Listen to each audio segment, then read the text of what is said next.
In this week's update, getting focused on the only thing that matters. My name is Garry Davis, and as always, this is general advice only. And remember to subscribe and like the video. I'm hearing constantly from people that I speak to outside of the membership that people are still shaking their heads and wondering and worrying about the fact that the stock market keeps going up when we've got all of these problems. A lot of them around the COVID-19 virus, but also other issues with respect to trade wars and the US election outcome and all those sorts of things. And so people are just shaking their heads saying it can't be. But many of these experts have been saying this for many, many years, and they can't figure out why their assumptions about what the market should do have been wrong. And as a consequence, they've been left well behind. And markets have evolved so that some of the former theories, in fact, a lot of the former theories, really just don't apply anymore. We're in a very, very different world to what we were in 20 years ago. And this rally that we're seeing, particularly in America, is very broadly based. You don't hear that in the media. It's small caps, it's mid caps, it's the NASDAQ, it's the S&P, the Dow, and if you drill down into a sector level, it's transports and semiconductors. This is a very broadly based rally. And it's just not what you're hearing from the commentators and from the media. They want to tell you that this is just a rally about a small handful of large tech stocks, and therefore it's unstable and it can't last. But if we actually look at the facts, from the March lows, the Russell 2000 is up 65%, and the NASDAQ, which is supposed to be the place where all of this irrational exuberance is occurring, is only up slightly more by 68%. That's the reality of the situation, yet that is not the narrative that we're getting from the media. So the reality is that many businesses have done very well out of this period since we've had varying levels of global lockdown. So if you're making decisions based on what the index is doing and how you would tend to value the index, then it's going to be very misleading.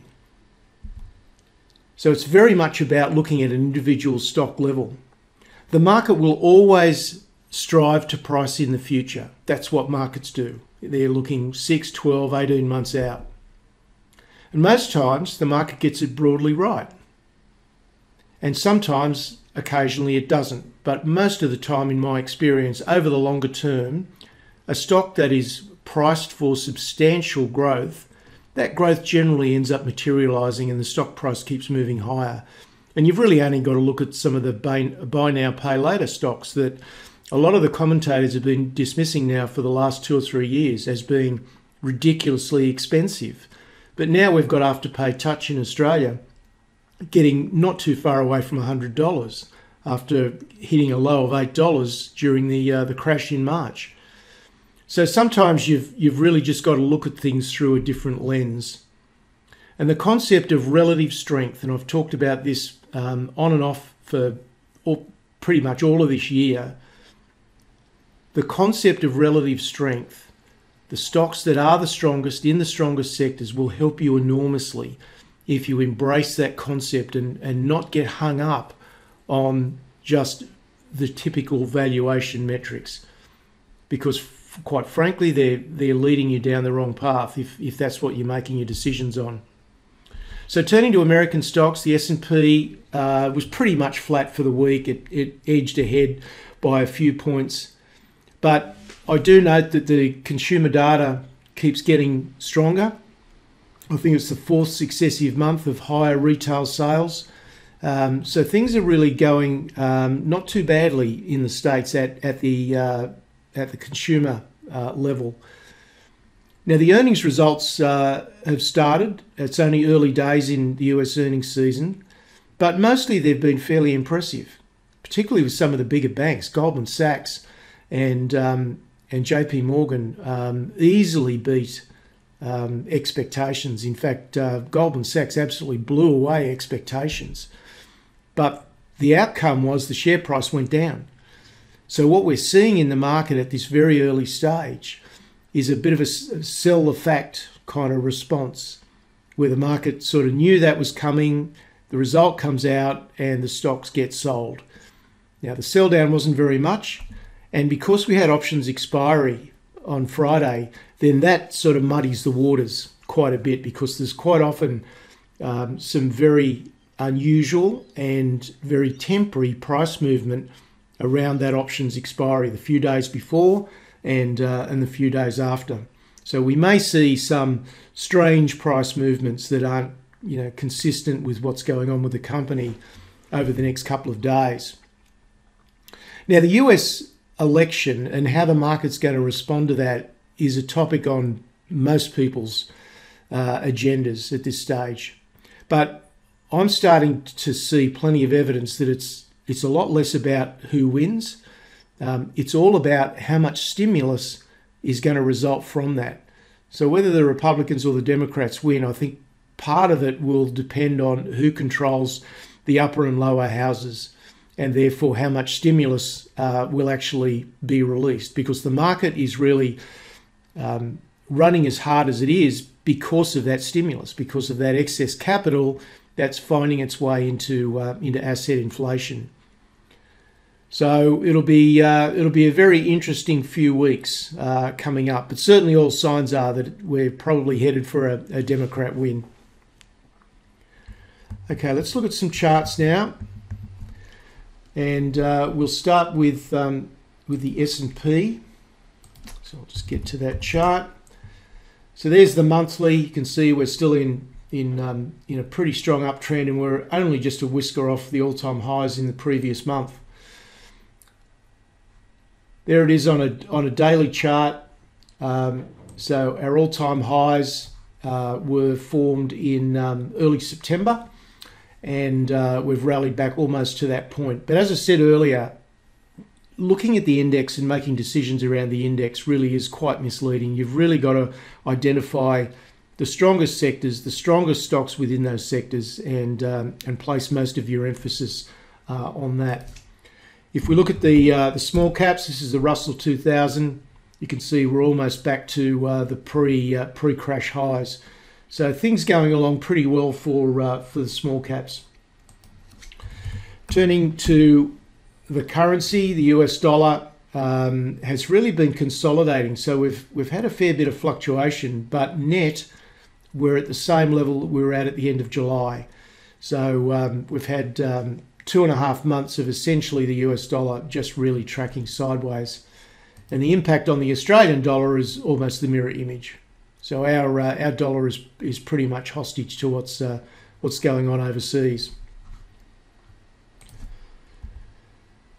So 93.68 was where the US dollar index finished, and the 10-year yield was pretty much flat around 0.75. But as I showed last week, it is on the rise in the short term. The interesting thing will be to see whether it can continue that and crack up above the 1% level. Turning now to Aussie stocks, our dollar was lower, down to 70.64, and it's really just getting bounced around by what's happening overseas. Now, our index did better. We gained 1.2% on the week, but it's the strongest stocks that continue to lead the way in Australia, and that's where certainly your focus and your emphasis needs to be. Turning now to precious metals, gold was down $31 to $1,900, and it continues to consolidate high, if you like. We're not getting the sort of pullback that you normally would see, and who knows, that may continue. So this level of overboughtness, this excess that built up in the months leading to the peak, may not get washed out by the normal sort of correction back to the 200-day moving average. The 200-day moving average may just catch up, so time may resolve this. Who knows?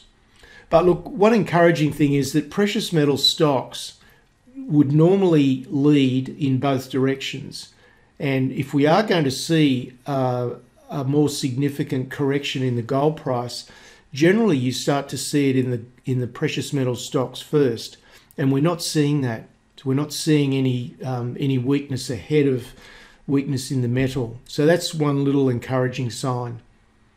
But we can expect, once the gold miners start releasing their results in the US, we can expect a real profit explosion in Q3 earnings for reasons that I've been talking about now for some time. So I think that'll really make the market sit up and take notice. And some of these gold stocks that are growing their earnings at very, very high rates are trading on basically single-digit PEs. And, that's just not a situation that's going to last for too long. In Australia, of course, there's tremendous interest in the gold sector, and capital raisings are being knocked over in the rush. There's a huge amount of exploration activity. The number of drill rigs, the number of geologists working on projects now is tremendous to see. So we've got a very, very buoyant precious metals market in Australia. So let's go and look at. So just have a quick look at the ASX 200. So we're just, for those that do place some emphasis on the index, we're just sitting right at the very top of this consolidation range that's really been in place now since early June. But turning to precious metals, this is precious metals on a daily chart. So normally we would expect a move back towards the 200-day moving average, and who knows, we still might get that yet. But certainly it's having moved back up into the range, and now we're just toing and froing above and below this key level of 1915, and that level, of course, goes back and picks up with this prior peak in 2011. So that's the significance of that particular level. So we're just bouncing up and down around that level. And if that occurred for another 3 or 4 weeks, then effectively the moving average keeps rising and we wash out the excess that way. Looked at on a weekly chart, you can see here's the really powerful trend channel, and then we got an explosion out of that trend channel. That was the excess that I'm talking about. That's the excess that needs to get washed out either by a correction or by time. One or the other needs to do the job there and open up that market for further gains. Looking at silver, so silver's still looking pretty strong. It's still got some catch up to do relative to the price of gold, but silver is not looking too bad. Turning now to the miners, so GDX, this is the US GDX index, and you can see it's really just tracking sideways as well. So it's not really giving us much of a lead, and it hasn't pulled back to the 200-day moving average either. So we're just sort of in limbo with respect to the precious metals sector. Turning to other commodities, copper was higher to 304, and it was a lot more than the currency impact, I must say. So I think this is really reflective of the fact that we are seeing some improving economic data around the world. As much as that seems illogical, it is what's happening. Crude oil was also a little bit higher to $40.89. There's the spot copper chart. And just to wrap it up, I think for most people now, we have to forget about the logical argument, connecting the dots and saying, well, because of this and this and this, therefore the market should do this. Because clearly the market isn't and hasn't been for a long, long time. If you consider all the predictions that have been made since the GFC about inflation, about the debt disaster that we were going to have, I mean, all that started in 2012, 2013. Inflation was just going to roar off the planet and we were all going to be in trouble. There's been numerous times that the tech market has been called a bubble and it would have to crash. And that's been going on now for years, but it hasn't. And if you look at how well the businesses of Amazon and Facebook and Netflix and Google and those businesses are performing. Now, those businesses are still expensive, but they've certainly continued to grow and they've justified the prices that were applicable a couple of years ago.